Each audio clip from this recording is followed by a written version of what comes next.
आज हम भारत के एक ऐसे अनोखे द्वीप की कहानी जानेंगे जिसे खुद प्रकृति ने ब्रह्मांड की पहली ध्वनि यानी ओम का आकार दिया है।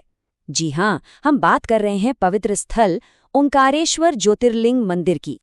जरा सोचिए, एक नदी के बीचों बीच एक द्वीप और उसका आकार हूबहू ओम जैसा हो। ये कोई कल्पना नहीं है, ये सच है। भारत में एक ऐसी ही पवित्र और रहस्यमयी जगह मौजूद है। तो इस अद्भुत जगह का नाम है ओंकारेश्वर। ये मध्य प्रदेश में है, जहां मां नर्मदा इस द्वीप के चारों ओर से बहती हैं और उसे अपना दिव्य ओम आकार देती हैं। चलिए सबसे पहले यही समझते हैं कि कैसे इस द्वीप का भूगोल यानी इसकी बनावट ही इसकी दिव्यता की कहानी कहती है, क्योंकि इसका अनोखा आकार ही इसकी पहचान है और इसी से इसका नाम भी जुड़ा है। देखिए, इसका नाम ओंकारेश्वर अपने आप में ही सब कुछ बता देता है। ओंकार मतलब ओम की ध्वनि और ईश्वर मतलब भगवान। तो इसका सीधा सा मतलब हुआ ओम के स्वामी। और ये नाम इसे मिला है सीधे सीधे इसके आकार की वजह से। है ना कमाल की बात। लेकिन ओंकारेश्वर की खासियत सिर्फ इसके आकार तक ही सीमित नहीं है। इसका आध्यात्मिक महत्व कहीं ज्यादा गहरा है। असल में ये भारत के सबसे पवित्र शिव स्थलों में से एक है। देखिए, पूरे भारत में सिर्फ 12 ज्योतिर्लिंग हैं, सिर्फ 12। ये वो खास जगहें हैं जहां माना जाता है कि भगवान शिव खुद प्रकाश के एक अनंत स्तंभ के रूप में प्रकट हुए थे। तो आप समझ सकते हैं कि हर एक ज्योतिर्लिंग का महत्व कितना ज्यादा है। और उन 12 में से ओमकारेश्वर को चौथा स्थान मिला हुआ है। यही वजह है कि ये करोड़ों भक्तों के लिए एक बहुत बड़ा तीर्थ स्थल है। तो यहाँ ये बात साफ हो जाती है कि कैसे इस जगह का कुदरती अजूबा और इसका आध्यात्मिक महत्व एक दूसरे से जुड़े हुए हैं। अच्छा, हर पवित्र जगह की तरह ओंकारेश्वर की नींव भी कुछ प्राचीन कथाओं पर रखी है। तो चलिए अब उन कहानियों को जानते हैं जो इस जगह को इतनी दिव्यता देती हैं। इस जगह की उत्पत्ति से दो मुख्य कहानियां जुड़ी हैं। पहली कहानी है विंध्य पर्वत की, जिसने इतनी कठोर तपस्या की कि खुद भगवान शिव प्रसन्न हो गए और यहाँ ज्योतिर्लिंग के रूप में बस गए। और दूसरी कहानी है राजा मांधाता की, जिनकी भक्ति देखकर शिव यहाँ प्रकट हुए। इसी वजह से इस द्वीप को मांधाता द्वीप भी कहा जाता है।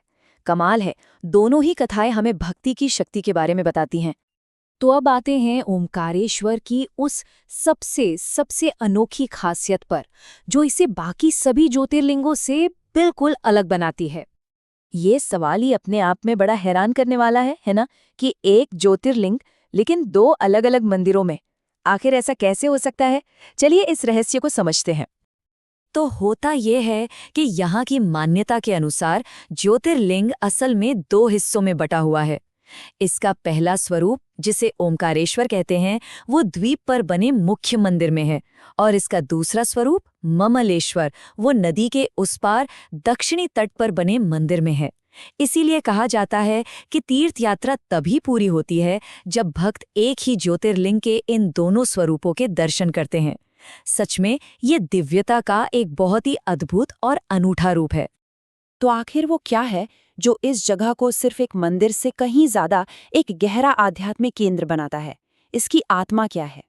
चलिए एक नजर डालते हैं कुछ जरूरी बातों पर।